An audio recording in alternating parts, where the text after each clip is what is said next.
Hello guys, and welcome to the video.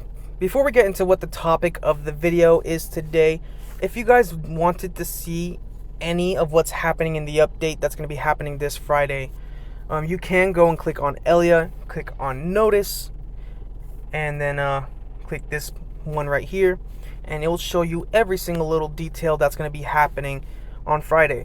And what we're going to be doing today is we're going to be talking about one of those changes that's going to be happening, more or less. The changes that's going to be happening to Kairos Dungeon. What's going to be happening is that they're going to be taking Bleeze floors B11 and B12 and compressing it into B10. So all the rewards that you can obtain from B12 can be obtained in B10, and the difficulty will be slightly lowered for new players to access. So it'll be much easier for you guys to farm good runes. Now, the Abyssal floors are what's going to be replacing them. These Abyssal floors will give you a slightly better chance at getting good runes. So, of course, if you want the highest chance to get the best runes in the game, you're going to want to be able to farm the Abyssal floors. These Abyssal floors are going to be rather difficult, actually. The monsters are going to be, the Giant's boss and the Dragon's boss, which is going to be the first two that are going to be added, are going to have enhanced skills, potentially enhanced stats. But not only that, there's going to be a rule that's going to be imposed on these bosses that you have to follow that's going to make it rather difficult for a lot of people to enter. This rule being that you cannot bring the same monsters on your team. And you cannot use mentor monsters. So this is a really big deal because there are two teams that are being affected by this. First team being the Trikaru team, which consists of 3 Ikarus. Everyone knows about this team, but if you don't, it consists of 3 Ikarus and a Vertiheel, and then another optional monster depending on the dungeon. This is a really endgame team, and I'm talking about it's so endgame. I mean, the run times are anywhere from 12 seconds I've seen at its fastest to around 30 seconds maybe. But for a team that can do that amount of time and can be used in Dragons and Necropolis, Steel Fortress, Punishers, it's a really crazy team, and it's worth the build. But due to the new floors that are being added, if you want to have the best chance to get these, farm these Abyssal floors, these chances, you're not going to get the best chances with this team because this team cannot farm those floors because it consists of duplicates. So, Trikaru is not the only team that is affected by this, though. You also have the Sath Tattoo team, which consists of Sath, Tattoo, 2 Melias, and if you're using my version, a Thrain. So, if we go down, we'll see this is Melia right here. The team has 2 Melias. And the topic of today's video is how can we replace one of the Melias so it is Abyssal floor friendly and still have a consistent team. Today, I'm going to be bringing you guys some monsters that follow a certain list. These monsters have to follow a certain criteria for them to be suggested in this video. So I know some people are gonna be like, hey, what about the Water Battle Angel, or what about Rika, or what about this or that? And it's just like, if it is a random 5-star, which is one of the criteria, I will not be talking about it in this video. So it has to be if it is a 5-star, it has to be a 5-star that everyone can get their hands on. Otherwise, I will only be suggesting 4 or 3-star units. The second one that I'm going to be talking about is I will be referring to the Melias as either the fast Melia or the slow Melia. I've made a video talking about the Sath Tattoo team before. I literally made a Sath Tattoo team video like a week or so ago. And it essentially talks about how the order of which this team is supposed to go is, if again you're using my team, it would be like Thrain, which you would place immunity and attack buff. Then there would be 1 Melia that goes first, places dots on all the units. So then Sath goes, he places dots, and then the 3rd Melia goes, allowing for a more consistent run. So of course the Melia that goes first is being referred to as the fast Melia, the other one being referred to as the slow Melia. But this shouldn't be too confusing. But with that being said, we also got to find units that have good skill priority and have a reliable source of dots. So if a unit has a good, reliable source of dots, but has terrible skill priority, they have a reliable source, but they're not a reliable dotter, if you know what I mean. They're not a reliable debuffer.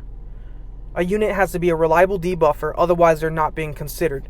So a unit that you might be able to bring up immediately is a unit that I've tried to use in the past, which is Hemos. Hemos has a reliable source of dots, which is his second skill, but he is not a reliable dot unit because he prioritizes his skill 3 over his skill 2 almost 100% of the time. And if you would like to see an example of skill priority, go to Fame and Hell, take your Lapis, and enter. And you'll notice that more often than not, Lapis will try and use her skill 3 whenever she can. She prioritizes skill 3 over any skill. And this happens with the majority of units. They just prioritize their third skill over their second and first.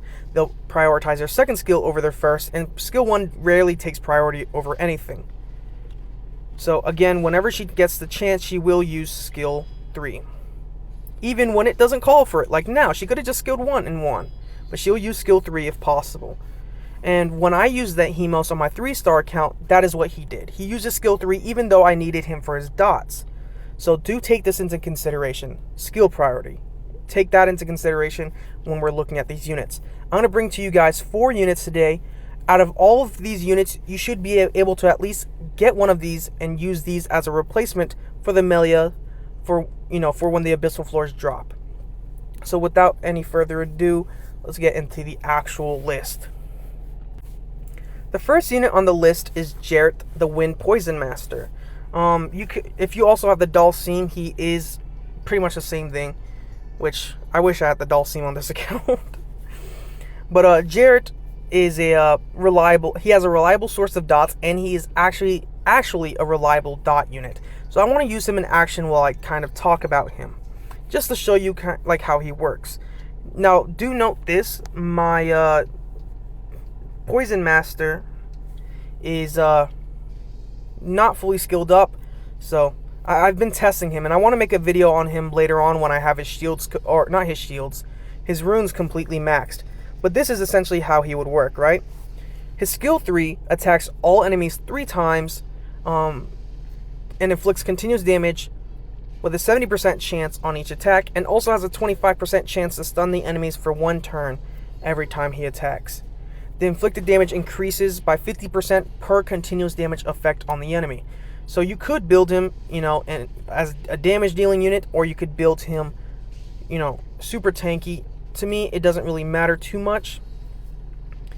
But in this, video right here, I have him built on like a weird stunned, despair blade hybrid like damage build. So he's tanky, but he also is meant to do a little bit of damage. It's weird. I'll show you his runes in a second. His runes are not upgraded all the way. I ran out of mana, of course. But I would like to make a future video about him, just kind of like testing him and seeing what he does. But he has a pretty reliable source of dots with his 3rd skill. So boom, as you can see. He also, again, stuns the enemy. So it's nice. And again, do note that this is B12. And he also has a strip on his skill 2, by the way. So, boom, you see, he stripped the boss, which is going to make it much safer, especially when you're entering the Abyssal floor, when the boss, again, potentially has higher stats, and he's going to have his towers buffing him.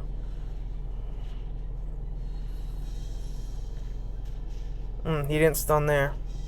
Sath survived with like 1 HP. But there you go. You see, we won that fight. And I'll show, like, Jarrett's like 5-star, not even max 5-star, unawakened. It's just like, and he functions. So here's his runes. He's on speed, crit damage, HP. I wanted to see what he was like on this type of build, but reason being is because of the damage increase per continuous damage. So he's pretty interesting. But I was just testing him. He would obviously do tons of damage if I had him on attack, but I wanted to make sure he survived, so I did that right there.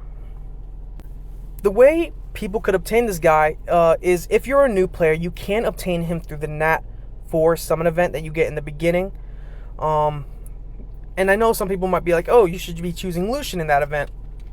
In my opinion, Lucian is a good unit, but beginners don't really see too much of Lucian in the beginning. He's a good unit. I'm not going to deny that he's a good unit. But like for the purpose of getting your teams up, like your tattoo team, I would recommend choosing Jarrett over Lucian. For me, it's like when I chose Lucian, I used Lucian for like a week. I got my Lucian really strong, right? Like 2k attack, easily 2k attack, over 200% crit damage, 70-something% crit rate. I mean, he was pretty good for a beginner, right? And my teams were failing. They were failing at a pretty regular, rate. But when I replaced him with Thrain, my runs obviously became more consistent, and I realized that I prefer consistent runs over risky runs. So Lucian got replaced, and all I was using him for, and all I'm really still am using him for, is arena and guild content, which, in my opinion, you should be choosing a 4-star monster from that event that you need rather than what is just generally good. So, with that being said, let's move on to the next monster. One thing I forgot to mention is that older players should obviously have him. The only people who might not have him are like mid-game players, people who are way past the beginning phase, but they might not have summoned enough or played the game long enough to potentially have obtained him. But don't worry, if you played the game long, if you're a mid-game player or a late-game player, then this unit right here, Thrain, you should have. Around a month ago, we had an LD event during the 9th anniversary in which they let us choose a 3-star LD of our choice, and me, alongside of a lot of other people, told you to choose either Thrain or Gina, which these are 2 units that I would suggest you use. Now, Thrain breaks one of my criteria, actually, which is kind of surprising, but he breaks one of the criteria which I mentioned is skill priority. Thrain needs to have skill priority, and if you will take a look at his skills, what we'll do is we'll do this. His 3rd skill has no dots. But if you take a close look at his 3rd skill, he has, it says this: Meteorites of Doomsday fall onto the enemies, and the inflicted damage increases with time. Stuns the target for 1 turn and recovers your attack bar by 20% each if the enemy is under continuous damage. So let's say he does use his 3rd skill, which has no dots. Check this out. He will gain 20% attack bar. He has 5 hits. Do the math. That is 100% attack bar. So essentially he cycles right back into his turn. So you do that, and then do this. Tattoo comes in, and boom. Everyone almost dies, right? Now, I'm going to show you guys how they're ruined. My tattoo is crazy slow. In fact, you can see that I've replaced some of her runes to make sure that she loses speed. And then Sath, he actually has speed, but here you go. He's speed, HP, accuracy. And yeah, that's what I do, or that's what I did to make them act the way they do. Because if you have tattoo pretty fast, which you shouldn't, but if your tattoo is pretty fast, then she might be able to still get her turn regardless if he fills up his attack bar all the way. And yeah, but Thrain, as you can see, is a pretty reliable source, and we can kind of go actually into the dungeon and take him out for a test run. So we will take him out, or Jarrett out, and we will put Thrain in here.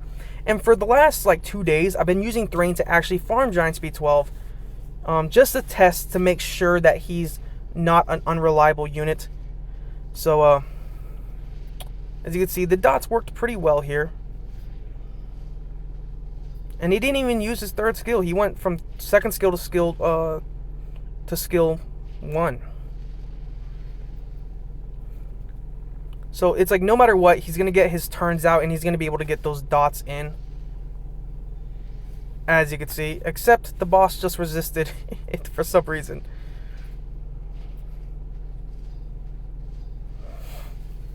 So yes, he is a reliable source. So him and Gina, let's talk about Gina real quick while we're in this stage. Gina has her skill 3, which attacks all enemies 4 times. I don't have her on this account, which is a shame. But she attacks all enemies 4 times. On that skill, she can also place dots with a 60% chance. And then on her last and final attack of that skill, she has a chance to put enemies to sleep, which we don't really care about the sleep. So she has 4 attacks She attacks all enemies 4 times, each of those attacks having a chance to apply dots. Her skill 2 has a strip and is an AoE strip, and it blocks beneficial effects. And her skill 1 is the same as all the other witches, in which she also placed dots. We will take a look at her skills just to make sure. But yeah. I was about to say, please kill it before Tattoo gets her turn.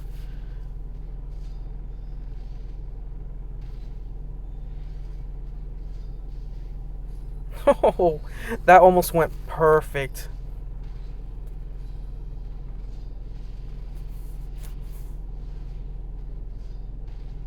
It's fine that Saf died. There's more than enough dots to go around.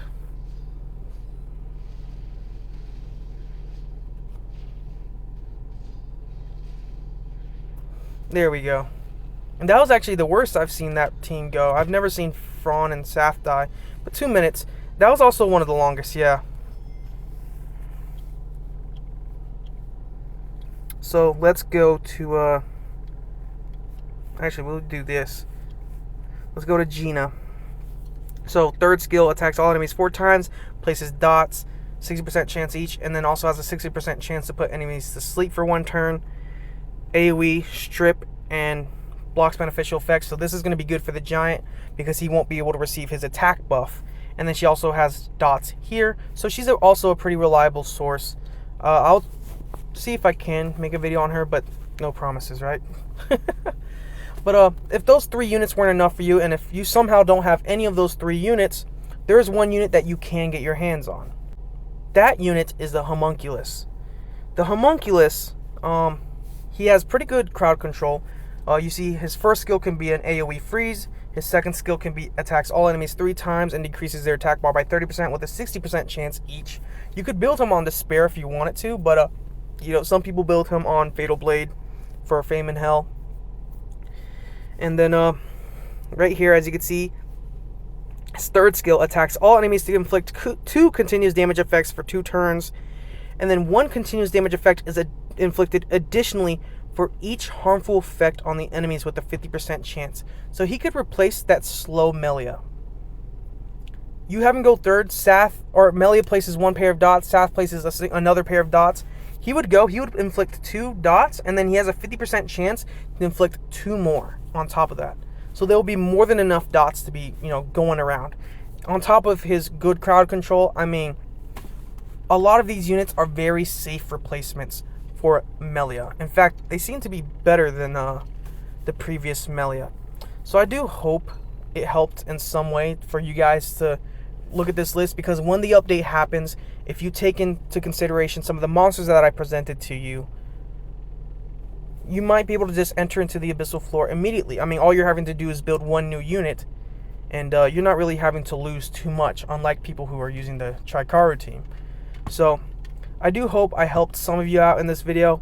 If you have any questions, I'd be more than happy to answer it in the comments. I do understand that when I speak, sometimes I stutter. I think way too fast for my mouth being able to move. So it's like I speak slower than I think. So I'll stumble and I'll skip words and all that stuff. But by the way, if I had not mentioned it before, if you go and click on Elia, her little character, you go and click on her, you'll get taken to this page. You can go and click on the word notice, and it'll take you to here. And if you click on reloaded major update notice, you will be able to see every little bit of information that is, you know, important to you guys to know about the, you know, reloaded update. And it tells you everything, every single thing, from the skills that the new bosses are going to have, to the new runes, to even the thing that we were talking about down here. It's also worth noting that you cannot use the same monsters in battle or receive help from a friend or a mentor's monster, yada yada. The reasons why they're doing the things they're doing, everything you ever need to know. So yeah. So I hope I helped someone in this video, and I hope everyone has a good night, good day, whatever it is, and I'll see you guys in the next one. Peace.